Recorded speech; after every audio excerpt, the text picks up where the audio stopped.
What's going on, y'all? Forward Fabian Man back again with a video. I'm doing a reaction to Watch Mojo UK Top 10 Things America Stole from Britain, man. Let's get into the video. Be sure to like, comment, subscribe. Let me know y'all's thoughts.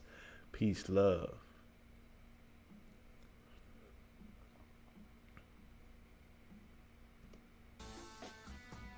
From pastries to patriotic sing-alongs.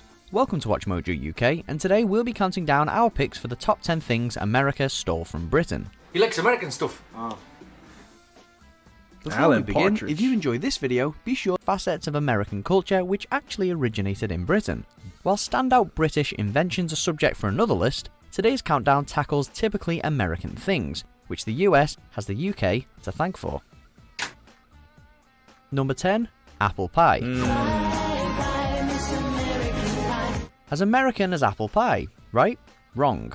The sweet treat is a staple on US dining tables, but the British were the first to serve it way back in the 1300s. A popular dessert throughout European history, with Dutch and Swedish styles also inspiring menus worldwide, it was taken across the pond with the 17th century colonists. Since then, apple pie has become a standout symbol of US patriotism, as well as a central component to a teen comedy franchise.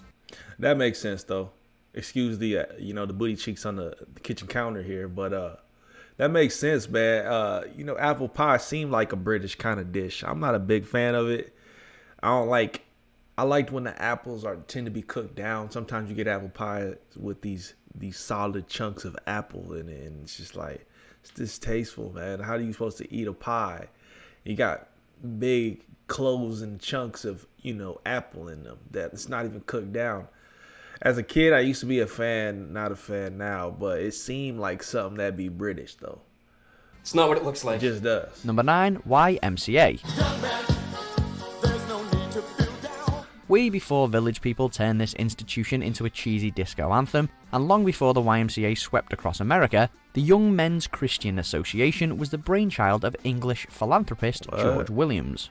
Dismayed by working conditions in 18th century London, Williams conceived the now famous charity as a safe place for its patrons. While the movement's worldwide influence is something to be proud of, difficult to imagine Williams joining in with the dance moves.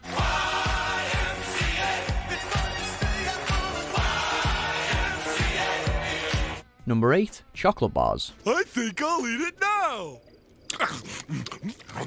Candy bars are big business stateside. But before Mars, Hershey's, Milky Bar or Baby Ruth, there was one bloke in Bristol making confectionery history.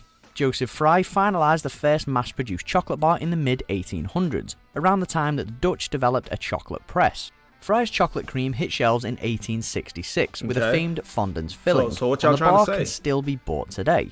John Cadbury quickly followed suit, while the likes of Hershey's didn't arrive until the late 1890s. Number 7. Sandwiches. Can I have a glass of wine?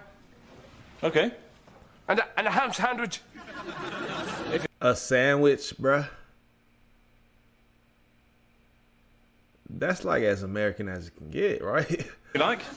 With a pickle? Alright. Thanks to world-conquering fast food outlets, Homer Simpson and Joey Tribbiani, you'd be forgiven for thinking that this foodstuff was a US creation. However, the history of the sandwich is long and complicated, and very little of it happened in America. While early versions are recorded across Europe, it's named after the 4th Earl of Sandwich in Kent. The story goes that he was an ardent gambler, and meat between bread was the simplest way of eating without disrupting a game of cards. Sandwich for display purposes only and should not be eaten. Number 6. The Office. That's what she said. And yes, we mean the TV show and not the actual open-plan workplace, which is largely a German invention. Anyway, unlike a lot of American remakes of British TV, The Office US did manage to tap into most of what made its predecessor pair. I ain't gonna lie, I watched the origination of this show, the UK Office, trash. And maybe that's just me, because I'm already got accustomed to this one. Because I think I've heard some people being a fan of it. They like it. But me, the pacing's slower.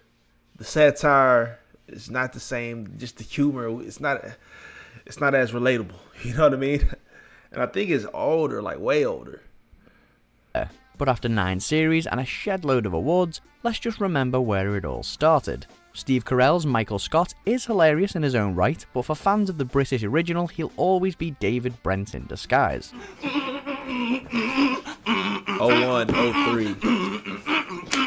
Number 5. Plastic surgery. Wow, that came out of me. From Botox to boob jobs, America is the world's leading market for cosmetic surgery, with millions going under the knife every year. But the industry was by no means born in the USA. Sir Harold Gillies is often credited as the father of plastic surgery, a New Zealand-born, London-based surgeon who gathered leading physicians to treat thousands of soldiers who had been injured or disfigured in World War I. Gillies' work... Hell no, we ain't getting no, what's it called? We ain't doing no Ozempic. We ain't doing lipo. You know what I'm saying? We ain't cutting none of it. It's hard work, natural hard work. Get in the gym. Get your ass in the gym, man. I need to get my ass in the gym. You know what I'm saying? Like, you know, eating the calorie deficit, hit the gym. Very simple. Very simple. And hell, I'm over here saying that. But it's not hard to really get in shape, bro, to be honest. Like, but I guess it's for folks that are superbly overweight, it's definitely hard to turn that curve. You know what I'm saying? So it may be a little bit different for a 300 to 400 pounder. It's gonna take a lot more work and effort.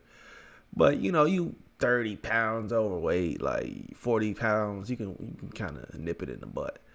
Really fasting, man, dieting, eat one meal a day, stay active every day, drink a lot of water. You know, be fine. But that one meal you eat, you know, eat some healthy, eat your protein, and then get some healthy, you know, veggies and nutrients and stuff in that. You know, eat your fruit, stuff of that sort. You know, I'm preaching to myself.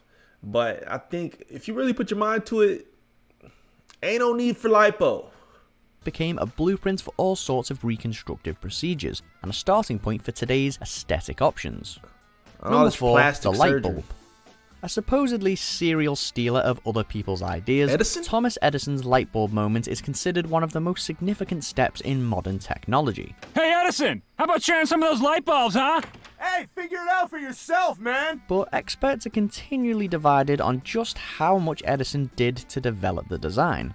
Before the Wizard of Menlo Park, there were countless other scientists creating electric light and light bulbs, not least British pioneers including Humphrey Davy and Joseph Swan. The anti-Edison camp claims that the inventor's only skill was knowing when to patent. One thing Edison did invent, for 100% genuine Edison invention, that we use every day, probably, most of us. Is it nasal hair clippers?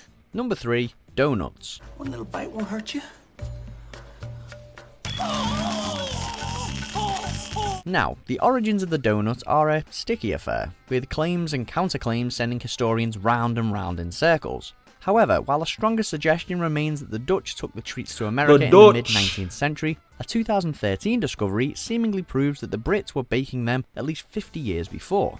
Y'all can have that, man. Donuts is cool and all, but I don't know. Donuts, like, that's not my go-to. I'm gonna get donuts. It's like a rarity, but they are good, you know. But the older I've gotten, man, I just had less of a sweet tooth. When I was a kid, yeah, donuts was cool. Oh, where the donuts? Now it's just like, if I come across them, cool. And I'm not even pursuing them, like, donut. Baroness Elizabeth Dimsdale's cookbook dates to 1800 and includes a strikingly similar recipe. Attaboy, Homer. Deep-fried concoction of sugar, eggs, butter and yeast. Add some icing and it's the real deal. That thing to make it fat. Number 2, baseball. A national sport and obsession in the US, baseball was born in the UK. There are countless records of bat and ball games being played in Blighty, talking about, starting with stool ball in the 1300s. What's it called? Cricket? It ain't cricket, man. Is it called cricket? I think so. Sure, the rules have changed and refined over the years, but the basic premise is usually the same. Someone pitches, someone swings, others try to catch. The batting ball. In fact, some researchers argue that baseball is an offshoot of cricket, an English obsession which didn't catch on across the Atlantic at all. Number 1, the Star Spangled Banner. Come on now. America! We finish with a final salute for great British influence on American culture, because the US national anthem is sung to the tune of an 18th century English drinking song. Baltimore wordsmith Francis Scott Key takes full credit for the lyrics, but the melody was written by John Stafford Smith, a Gloucester-born composer. The Anacreontic... That's a reach, man. Y'all go steal the banner, the Star Spangled? Come on, man. America! Song, as it was originally known, Reach. was regularly belted around a Reach. prestigious London gentleman's club, where wealthy people met to wine and dine. Do you agree with... So I'm not solid on all the validity on these, man. We're going to have to fact check them. We're going to have to check our sources, you know what I'm saying? But let me know y'all thoughts on that one in the comment section down below. A lot of things not that surprising. I mean, look at the origins of our country anyway. It's a lot of things factored in together, like appropriation, you know what I'm saying? Culture vultures. I mean, I don't know. If you look at the origins, it probably would say so, but some people would say we did it first. I ain't trying to argue that we did. You know, America's just great, good, solid as it is now. You know what I'm saying? We got a lot of things that the Brits don't even want. Y'all can have them. That's probably what they're saying to us. Y'all can have all that. You know, we do everything to the max here. And probably overly to the max. So comment down below, man. Let me know y'all's thoughts. That's things America stole from Britain. If you have additional recommendations, put them down in the comment section. Peace, love, prosperity. God bless, man. We'll see y'all in the next video. We out.